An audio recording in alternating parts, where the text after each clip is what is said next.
Hi, welcome to the North Phoenix Suburban Stead. My name is Rich. If you've been watching the channel, you know we do lots of DIY projects. And many of them, in fact probably most of them, are new things for us, meaning we've never done them before. Thank God we've got reference material like guidebooks and forums. We ask lots of questions, but we watch a lot of YouTube videos to get an understanding of the know-how for whatever project we're working on. Many times those projects we get in way over our head, meaning it was more than what we thought it was going to be, and sometimes we struggle. Today's example is a struggle. So I bought this dirt bike from our good friends at the Flight Springs Ranch, and my intent is to get this thing operational. So it has fired up before, we've hooked up the battery, the starter works, but our big challenge and where we're struggling are the front brakes. So when I received the bike, when I first purchased it, the front brakes were locked up, could not even spin the front wheel. We were able to get that undone and we were able to move the bike. Since then, we've done a few different things, and I'll illustrate those for you now. The first thing we did is we took the caliper off. Inside these two areas were two pistons, and they were stuck. I could not get the system pressurized to go ahead and pop them out when I had it off the disc. So I put the air hose on it at a low pressure and then bumped it up, and eventually I popped them out. I inspected them, I cleaned them, the O-rings looked really good, so we put it all back together.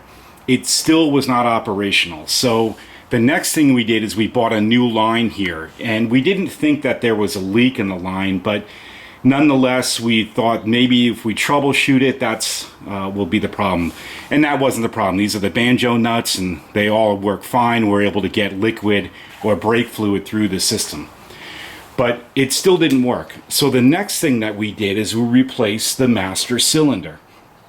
We tried many things with the current one. We eventually just bought one. This is a cheap knockoff for about 15 bucks. We were able to get this. Hooked it all back up to the caliper, installed the caliper, and still, although we could bleed the valve very easily and there was liquid coming out, meaning brake fluid, what we couldn't do was pressurize the system. So we're on to the third piece here today. I'm going to take off the caliper again.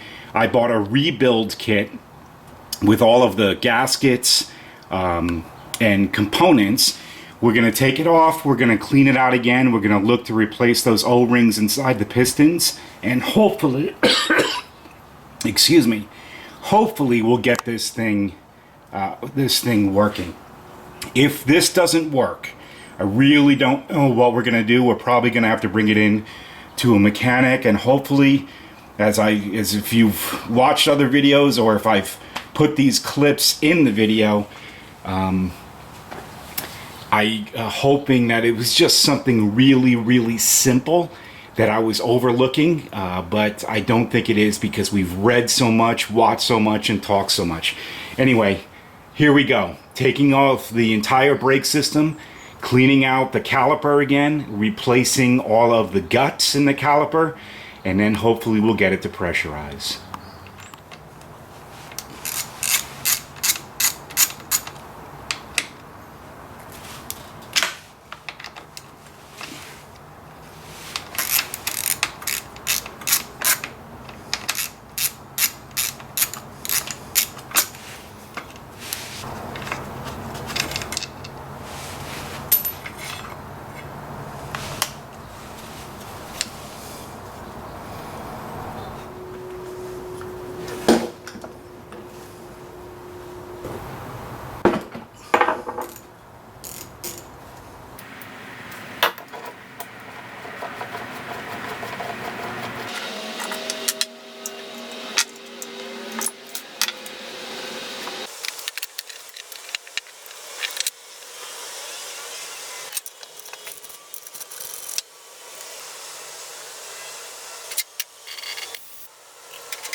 Alright, so I'm attempting to change the oil on the Honda 250X. Let's see if I can do this without making too much of a mess.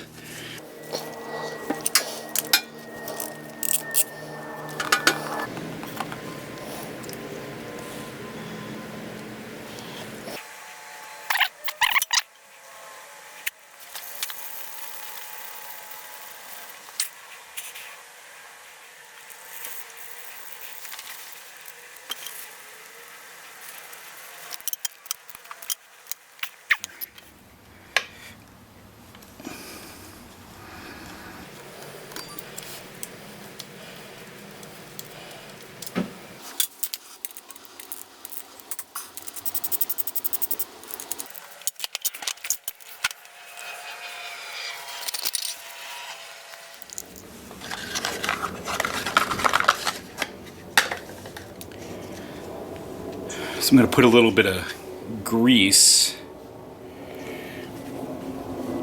in here just to hold the spring.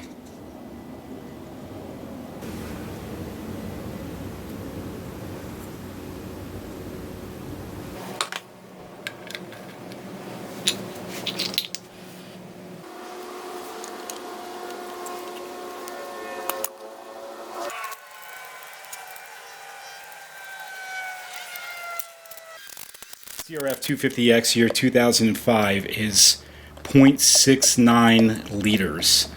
So I've got this measurement cup which is milliliters. So we'll go just south of 700.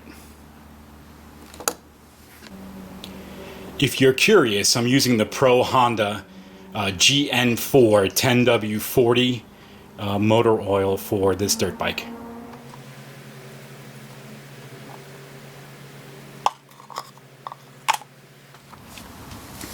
Disclaimer, I've never done this before, so I am now going to drain the transmission fluid. And it's a little tough to get to, it's behind the gear shifter. Pretty loose. I think that's a good thing. This is going to make a mess, it's going to drip all over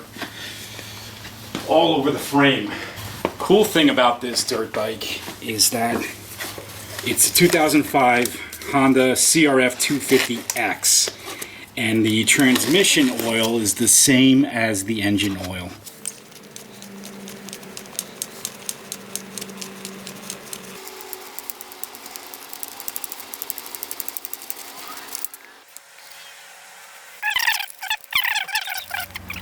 To fill the transmission oil, the fill valve is behind the kickstarter.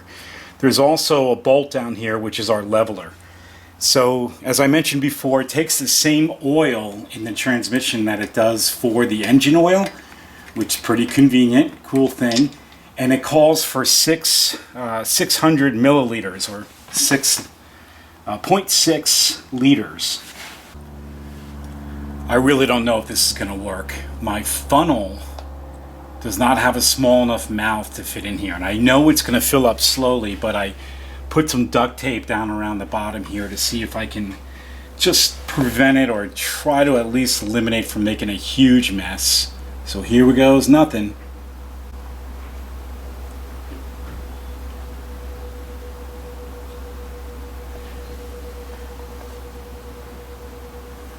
Well, it's taking it, but it is taking a long time.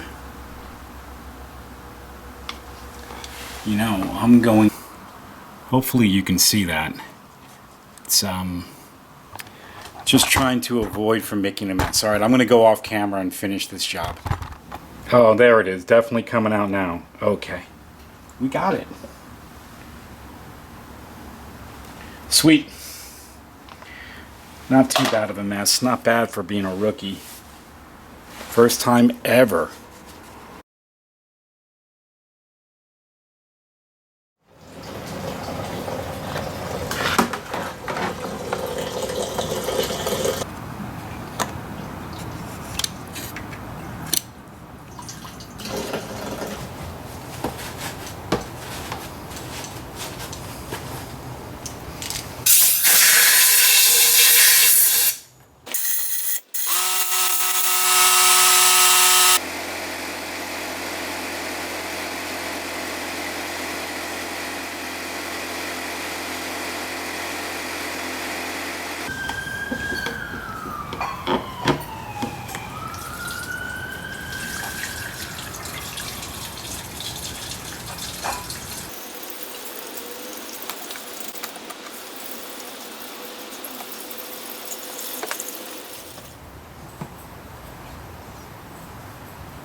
Let's bring this video part 2 to a close. We fixed the front brakes, we changed the engine oil, we changed the transmission oil and the air filter. In the next video, part 3, we'll remove, rebuild, and reinstall the carburetor as well as change the spark plug. Thanks for watching. Check out part 3.